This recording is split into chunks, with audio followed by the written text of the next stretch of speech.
Hello, welcome to week 5 in our course, The Theology and Ethics Bonhoeffer.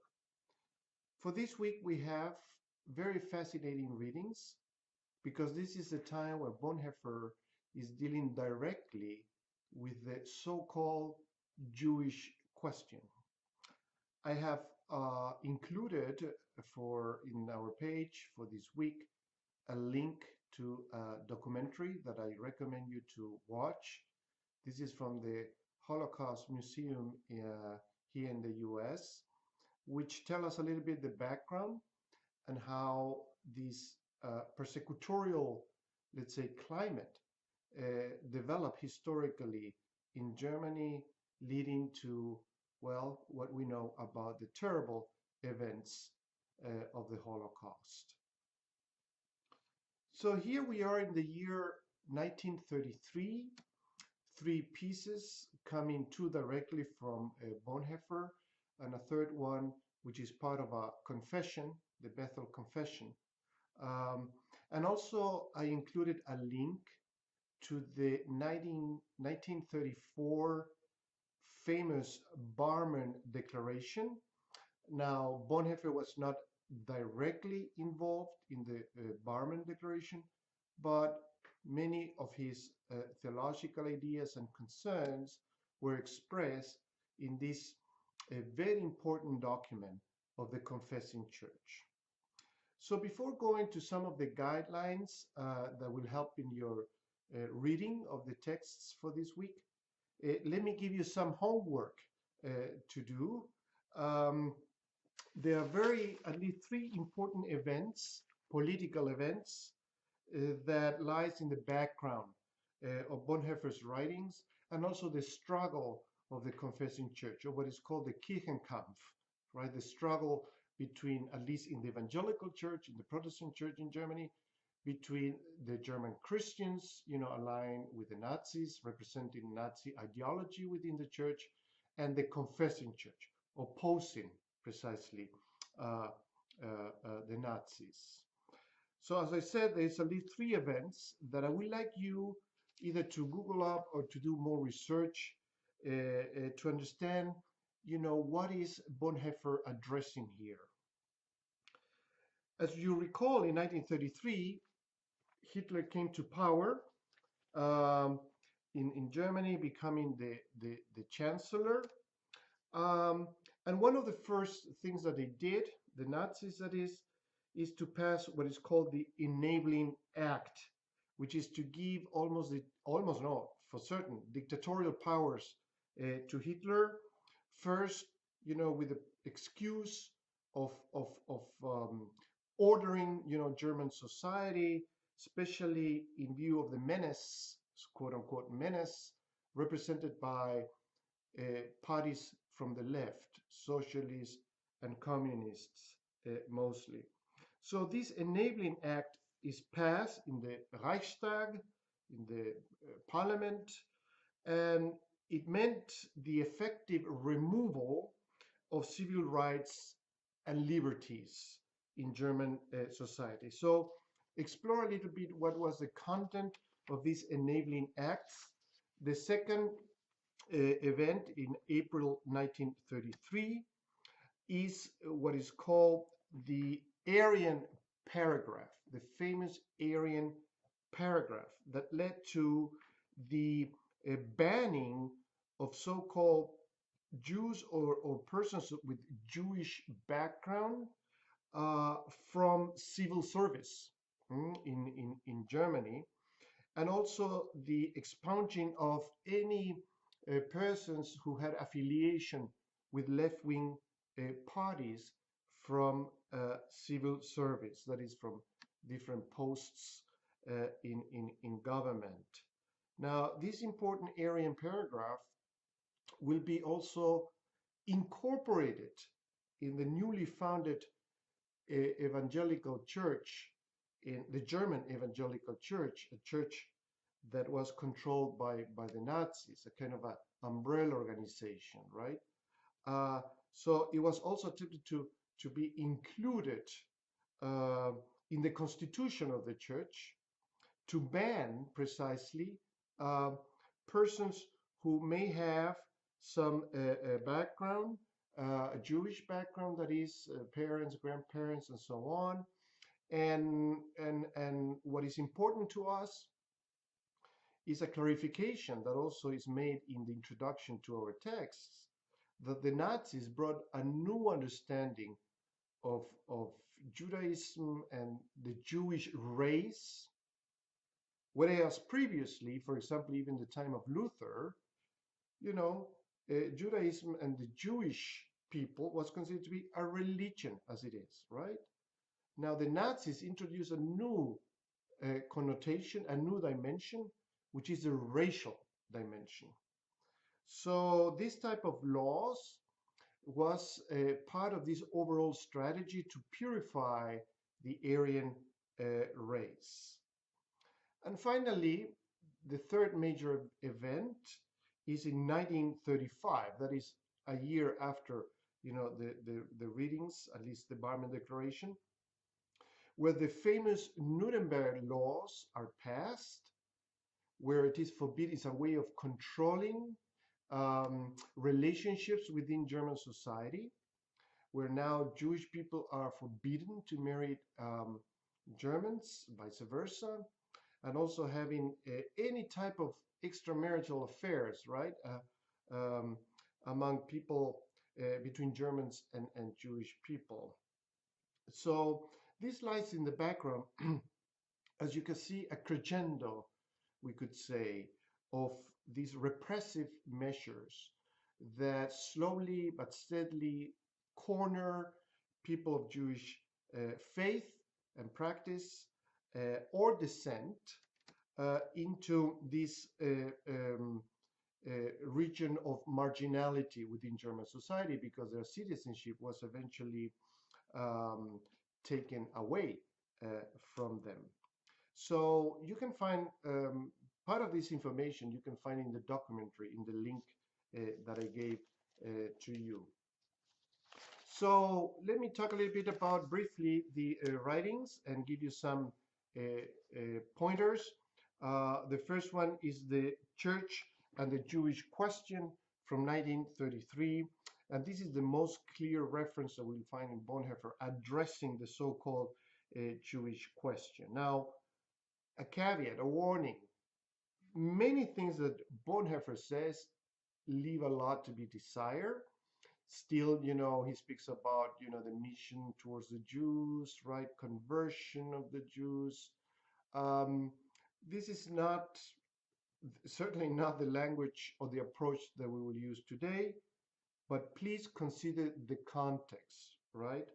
Where Bonhoeffer makes very interesting, strong arguments against this attempt to Aryanize the church, the evangelical church, the Protestant church in Germany. Some of the main ideas that you have to pay attention to is how Bonhoeffer already makes the distinction. Actually, he opposes the Nazi definition of Jews as a race, right? And rightly so, reframes the whole question. This is what cognitive epistemologists will love. What Bonhoeffer is doing here. He's reframing, right, the conversation by saying, Judaism, the Jews, etc., is a religion, not a race. He's also very, we could say, respectful of the role of the church and of government, even though by this time it's a Nazi government, but he does it tongue-in-cheek, in my view, a very intelligent way of articulating the Lutheran doctrine of the two kingdoms, where the government, is a mean through which, of course, God acts in history and society for the establishment of peace and justice. So, having this as a background, and then you have the reality of what the Nazis are doing, right, allows Bonhoeffer to be critical of the state. That is to say, he's not following God's mandate, right, for peace and justice. So then he comes to the very important categories of what happens when there's too much law and order or too little law and order. So here the states in its mandate start to degenerate, to even disintegrate. And this is what Bonhoeffer is seeing in his time, zu wenig oder zu viel Gesetz und Ordnung, right? Too much or too many or too little or too much law and order. In the case of too little law and order, what we have is the deprivation of rights to part of the citizenry, in this case, Jews, right? So you have there the government is not fulfilling its mission to guarantee the rights of everyone. And on the contrary, also when you have too much law and order, is when, for example, the state is attempting to intervene in the inner affairs and even confession of the church. So very important categories there with which he plays. And we can ask as we read, trying to do our contemporary hermeneutics, how we will characterize our present situation. Too little government, too much government, what are the repercussions for sectors, racial, ethnic, gender, define concepts or populations in our country, so how they will relate or how we will relate these categories of Bonhoeffer to our present situation in the US, just as an exercise if you want to do so. Then he will speak about the three actions that the church can take. The first is, of course, questioning the state, remembering the state's vocation, right? Addressing the state, the government, the elected representative, in this case, those who occupy these positions of power. The second strategy is the service to the victims of state, of government action. And the third is the famous expression in German is dem Rat selbst in the Speichen zu fallen. Now, I have asked many Germans, how they would translate that. It's very idiosyncratic, very idiomatic expression, right? I've been told that this is an expression that comes from the rural life. Yes, it was used mostly in the countryside. You cannot translate it literally. I mean, it sounds very bizarre. It's like sticking, a stick in the wheels of a cart, let's say. But it seems that this expression referred to the fact of detaching the cart from the horse, right? So you have an explanation actually in footnote, let me find this for you, in footnote number 12 in page 365, where you can see, how can this expression be interpreted. So is he calling for more revolutionary action? Is he calling for, we can say active resistance, not collaborating with the state anymore? What is he talking about? Well, I leave it up to you to try to discern what will be the political stance here of Christians and the church vis-a-vis the state, the government. And finally, Bonhoeffer is also remembered and renowned because he's one of the few Lutherans who brought up, or who brought back, I should say, to the conversation in the 20th century, this important category of status confessionis that can be traced back, to the 16th century, especially immediately after Luther's death in 1546. All the disputes going on, among the Lutherans and Lutherans versus Catholics and the empire, right, with Charles V. So the status confessionis here means, or is referring to, laws that the state is attempting to impose to the church in such a way that it will distort the very nature of the church. Can be not only laws, but practices, right, and other measures. In the case of Bonhoeffer is referring to, he's saying we cannot import this law, the Aryan paragraph, for example, from what the state is proclaiming to the church, because this will violate this universal nature of the church, that the church is not bound to any race, any Aryan, for example, ideal race, or any equivalent kind of category. So it's a very important concept that has resurfaced many times throughout the 20th century and still today. I will talk about that in another occasion again, because we will revisit this notion of status confessionis. So that is precisely the topic for the second essay that we're reading, very brief.